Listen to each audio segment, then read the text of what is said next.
కలిసొచ్చే కాలం వస్తే నడిచొచ్చే కొడుకు పుడతారంటారు. కాలం కలిసి రాకపోతే తాడే పామై కరుస్తుందంటారు. ప్రస్తుతం మోడీ వచ్చిన తర్వాత భారత పరిస్థితి లేదా హిందుత్వ పరిస్థితి ఒక మార్పు వచ్చిందనుకోలేం. ఎందుకంటే అరబ్ దేశాల్లో ఆలయాన్ని అసలు ఊహిస్తామా?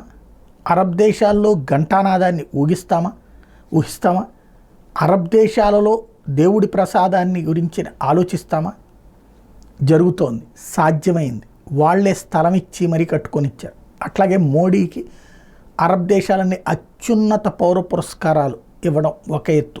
ఇప్పుడు చివరికి నరేంద్ర మోడీ కువైట్ వెళ్తే అక్కడ ఉన్నటువంటి ఇండియన్ క్యాంప్స్కి వెళ్తే ఆ క్యాంపుల దగ్గర నరేంద్ర మోడీకి జై శ్రీరామ్ నినాదాలతో అక్కడ ఉన్నటువంటి క్యాంపుల్లో ఉన్నటువంటి వాళ్ళు నినాదాలు చేయడం, దాన్ని అక్కడున్న ప్రభుత్వం అడ్డుకోలేదు, అక్కడ ఉన్నటువంటి పోలీసులు అడ్డుకోలేదు.